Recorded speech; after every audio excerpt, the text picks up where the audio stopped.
Halo, salam sejahtera untuk kita semua. Perkenalkan, nama saya Niputu Dea Puspita Sunaya dengan NIM C1B019079. Pada kesempatan kali ini, saya akan menjelaskan materi tentang pembukuan atau pencatatan, pemeriksaan pajak, penyidikan, dan sanksi perpajakan. Tugas ini saya buat untuk memenuhi tugas mata kuliah perpajakan dosen pengampu Bapak Wirmi Eka Putra, SEMSI, di Universitas Jambi, Fakultas Ekonomi dan Bisnis, Program Studi Manajemen, tahun 2021. Kita langsung masuk aja ke bagian yang pertama, yaitu pembukuan atau pencatatan. Adapun pengertian dari pembukuan atau pencatatan.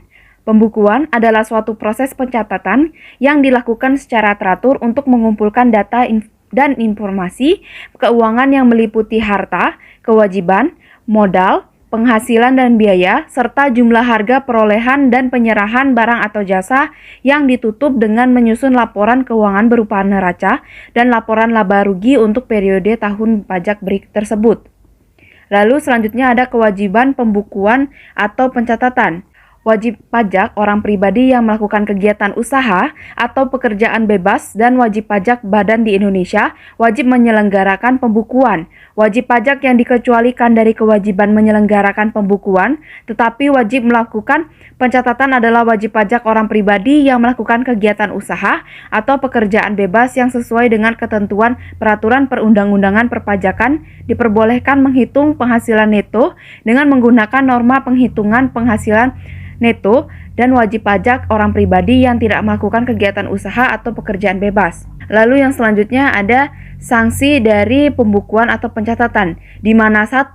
Tidak mengadakan pembukuan atau pencatatan, pajak yang terutang ditetapkan dengan SKP ditambah sanksi administrasi berupa kenaikan sebesar 100% dan khusus untuk PPh pasal 29 ditambah kenaikan sebesar 50%. Lalu yang kedua, setiap orang yang dengan sengaja 1. Memperlihatkan pembukuan dengan pencatatan atau dokumen lain yang palsu atau dipalsukan seolah-olah benar atau tidak menggambarkan keadaan yang sebenarnya.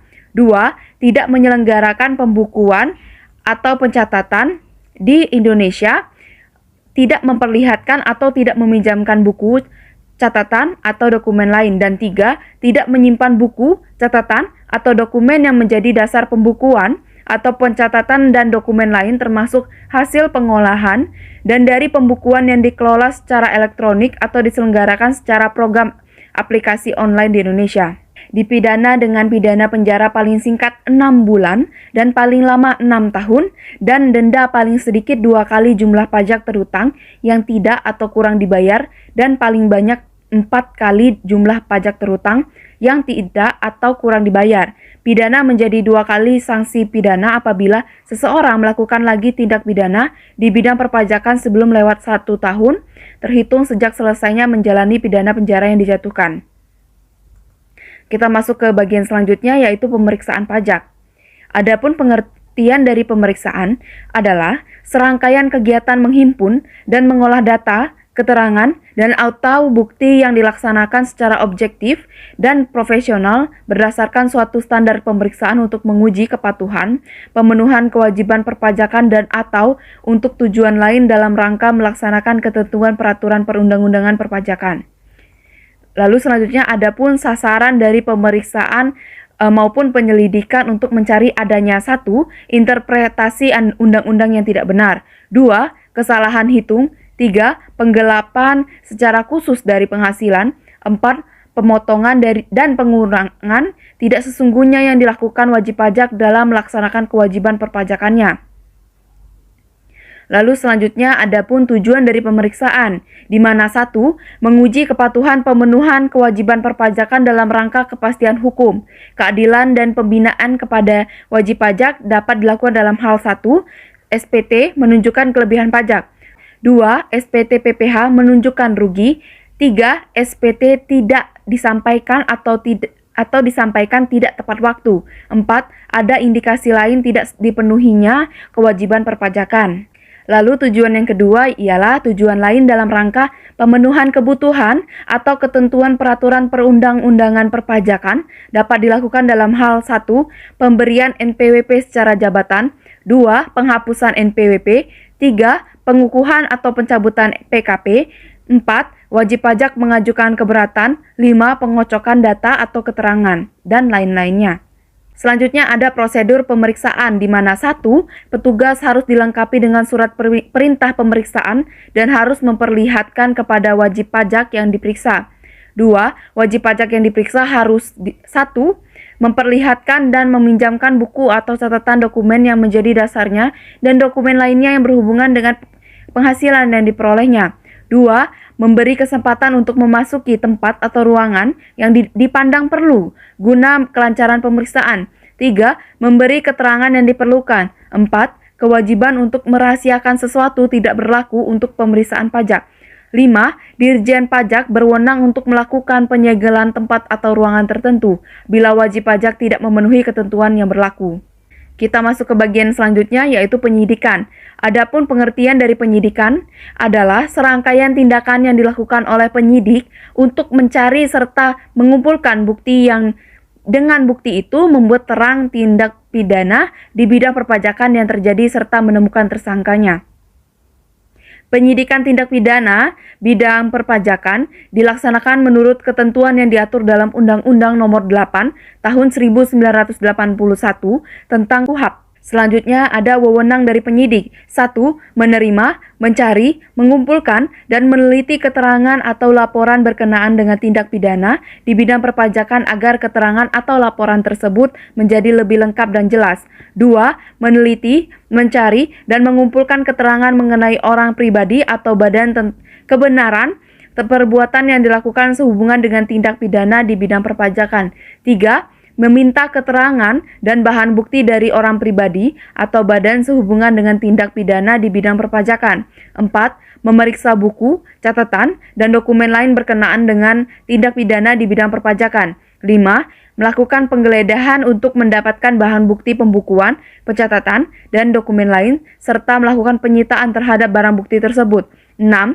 Meminta bantuan tenaga ahli dalam rangka pelaksanaan tugas penyidikan tindak pidana di bidang perpajakan. 7. Menyuruh berhenti dan atau melarang seseorang meninggalkan ruangan atau tempat pada saat pemeriksaan sedang berlangsung dan memeriksa identitas orang, benda, dan atau dokumen yang dibawa. 8. Memotret seseorang yang berkaitan dengan tindak pidana di bidang perpajakan. 9. Memanggil orang untuk didengar keterangannya dan diperiksa sebagai tersangka atau saksi.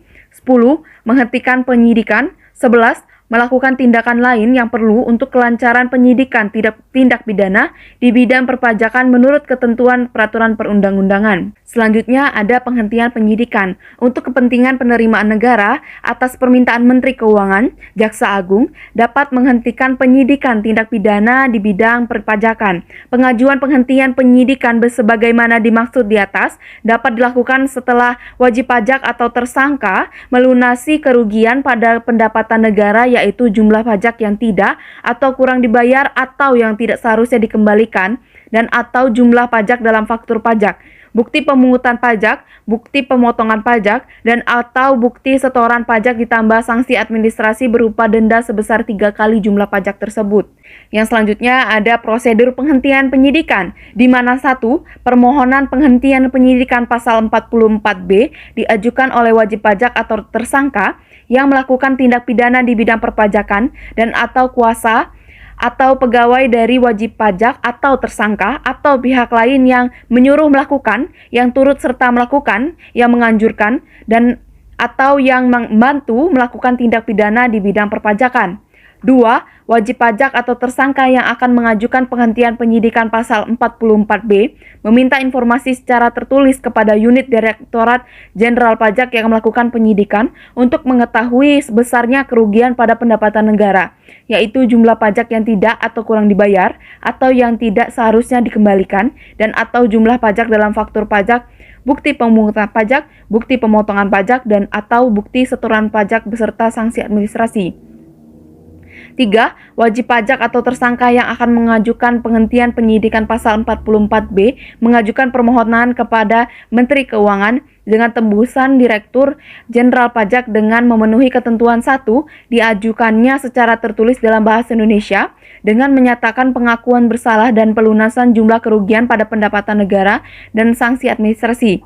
2. Ditandatangani oleh wajib pajak atau tersangka dan tidak dapat dikuasakan. Dan 3. Dilampiri dengan surat setoran pajak dan atau sarana administrasi lain yang disamakan dengan surat setoran pajak sebagaimana bukti pelunasan jumlah kerugian pada pendapatan negara dan sanksi administrasi. Kita masuk ke bagian terakhir yaitu sanksi perpajakan. Pengertian sanksi perpajakan adalah jaminan bahwa ketentuan peraturan perundang-undangan perpajakan atau norma perpajakan akan dituruti, ditaati, dipatuhi. Dengan kata lain, sanksi perpajakan merupakan alat pencegah preventif agar wajib pajak tidak melanggar norma perpajakan. Selanjutnya ada macam sanksi perpajakan. Dalam Undang-Undang Perpajakan dikenal dua macam sanksi, yaitu sanksi administrasi dan sanksi pidana. Ancaman terhadap pelanggaran suatu norma perpajakan ada yang diancam dengan sanksi administrasi saja, ada yang diancam dengan sanksi pidana saja, dan ada pula yang diancam dengan sanksi administrasi dan sanksi pidana. Kita masuk ke bagian pertama yaitu sanksi administrasi, di mana 1. Bunga 2% per bulan. Bisa dilihat dari tabel yang saya paparkan ini.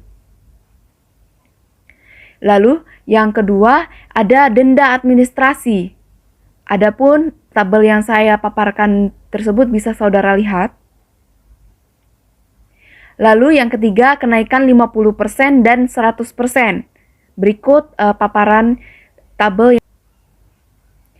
Dan yang terakhir ada sanksi pidana. Pidana penjara dan atau denda pidana karena melakukan tindak kejahatan terhadap perpajakan dapat dilipat duakan apabila melakukan tindak pidana perpajakan sebelum lewat 1 tahun.